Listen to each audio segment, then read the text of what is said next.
All right, we've been going through the top 10 and looking at potential trade opportunities that we would have for the top 10 teams in this year's NBA draft. So we've already done, check out the video. We've already done the top 5 picks, top 4 picks. And now we're going to look Those at were trade fun. opportunities with 6, 7, 8, 9, and 10. So Craig, let's get right into it. With the 6th pick is the Pacers. So Yes. look at this trade where we give them 5, but we get 6, 31, and a future first round pick. Yes. So it's interesting. I look up here and it says the Pacers. Again, we haven't seen these, but I That's right. quick read it as you pop to it, and I see that the Pacers potentially wanting to trade up with the Pistons to get local star Jaden Ivey, who would be a great fit with Halliburton. Okay, get their backcourt of the future.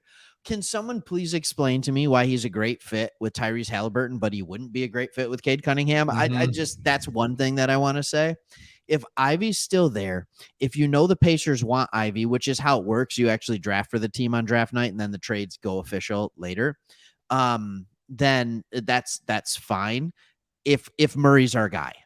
Like Yeah. if Keegan Murray's our guy and we know he's still going to be available, then go for it. Or if you like Benedict Mathurin more than Ivy and they're saying like, hey, by the way, like we're going to give you the number 31 pick and then a 2023 first round pick, like absolutely load up on assets. Do it. That's right. Why not? Why not? Because you know who you're picking for them. But if your guy is Ivy or they want to draft whoever your guy is, you say no. Yeah. And dude, you're so right. Like if you can get an opportunity to get your guy with this, you're looking at this scenario, it's like, well, we can still get our guy, then absolutely. And you do it. And that's the beauty of this. You know who they're getting. So yeah, absolutely. We love Murray. We were going to get Murray anyway. We were going to get Murray over Ivy. I mean, I don't even know if that's the case, but you know that you love Murray more than Ivy. And it's a no brainer. This one, I love this one for us. And like James Edwards does a great job with The Athletic. If you listen to their podcast, the Bun and Cardigan show, like he says, I mean, like from what the rumblings are that he's hearing, the Pistons camp loves Keegan Murray. So I think they might have him, even if Ivy's still available, they might have him above him.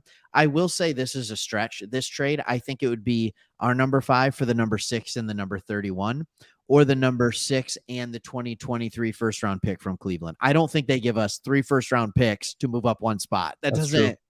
make any, even though the 31st pick is not that valuable. That's true. Okay, let's look at the next one here. The Ooh, we got Jeremy Grant. Trailblazers. You know what this one is. Goodbye, Jeremy. Yeah, they get Jeremy Grant and pick 46. We get pick 7 and Eric Bledsoe. Yeah, that's a cap filler, right? Technically, if I believe the Blazers don't need to because they have a massive trade exemption from the CJ McCallum trade. I think that's accurate. People can yell at me. It's accurate, all right? And I'm going to believe it until I get an article showing me different. But I think we could just trade it to him, but we'd take Bledsoe's contract back to help them with their cap space and, ensure us cap space next year, I think is one of those things. I would absolutely do this trade. Yeah. I think we've all talked about it. It's starting to feel more like a pipe dream. Like, why would the Trailblazers give up pick number 7 just for Jeremy Grant so they could pay him $28 million a year for the next 4 years after their $20 million this year? It just feels a little too heavy of a price tag. Yeah, we've talked about how this is probably not going to happen, and right, because because we would do it in a heartbeat. Because man, now you're looking at pick 5, pick 7, so now you're like, oh hey Murray, hey Ivy, and then we'll pick up Murray. Yeah. I mean, there's so many things we can do with the 5 and 7 that would be Murray just, Mathurin. I would love that. Oh, I would love that so much. Sorry, I would love that so much. That's that would be like the dream right there, and that's what we could do. I mean, we've said it. There are, we believe, 8, 9, or 10 players in this draft that, take them today, and so you'd get 2 of those guys. That'd be awesome. Yeah, I like the trade, but I don't think it feels like we definitely fleece them a little bit. All right, Pelicans. Here you go. Here's Jeremy Grant. We'll give you pick 8, Devontae Graham and Garrett Temple. Thoughts? Can you scroll down a little bit? I don't know exactly what the contract details are on those guys. Here's the thing, Devonte Graham, undersized guard, not super efficient with his shooting. Can be a secondary like ball handler and get off his own shot, which is pretty good.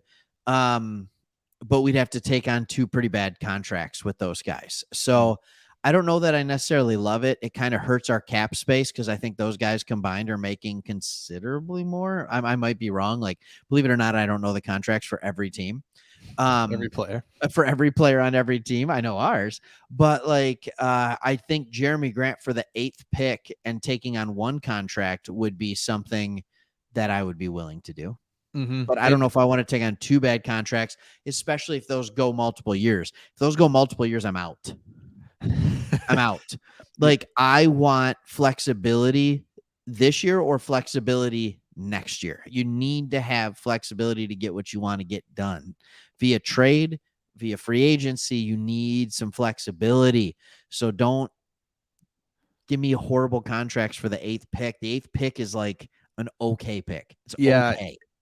you just it would depend on how bad those contracts are, but still okay with the 8th pick. Like I was just saying, we still think there's a combo mambo we could do with a 5 and 8 that would be nice, but I don't love that just because we don't know how bad those contracts are. We look at the Right. next one, the Spurs. Okay, so they get our number 5 pick, but we get 9 and 20.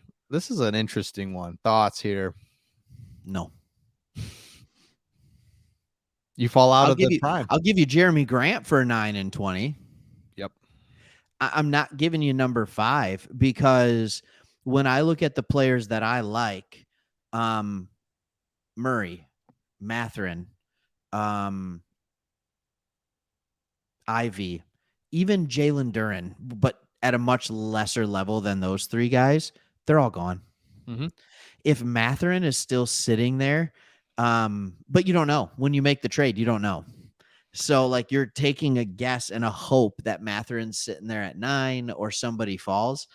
I don't think it's going to happen. So I'm not about that. The NBA isn't about getting a bunch of pretty good players. You need to have 2 or 3 stars. That's how you win. And I think you're much more likely to get it at 5 than a 9th and a 20th. Yep, absolutely. This feels like we've been rebuilding and trying to put ourselves in position to get, like you said, 2 or 3 stars. This Right. just is like, nah, I don't want to get a star this year. We'll try Yeah. next year. That doesn't feel good. Next one at number 10, the By the way, Wizards. Devonte Graham is making $12 million for the next 3 years. Hmm. So it's not a horrible contract, but it hampers flexibility. Continue. Absolutely. So okay. So the Wizards get number 5. We get pick 10 and 2025 first round pick. And then who's the player we get? Denny Avdia. Okay. Thoughts on So, him? he has not played great thus far. I know based on all the stuff that I'm listening to, beat writers and things like that, the Pistons team was not super high on him. Not in the draft and probably not now either.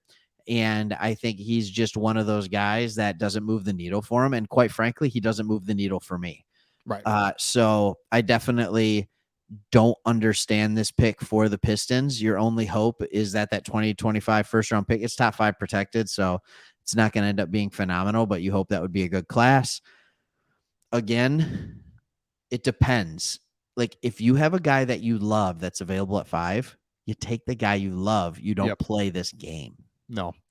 Now, if you're Because just like, we need Jaden Ivey and we feel like there's a huge drop off and there's 5 guys we're still comfortable with behind that, then maybe you take it and see what happens.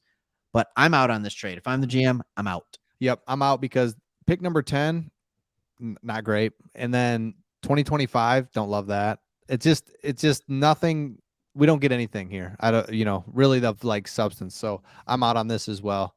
The only Let thing us, I like about the yeah, go ahead. 2025 is we're leaving that pick that's to the Houston Rockets, and there's a good chance that would convey in 2024, 2025. So I wouldn't mind picking up a first round pick when we lose ours. Especially for this channel, you definitely want a first round pick for interest, but Mhm. for my viewing pleasure.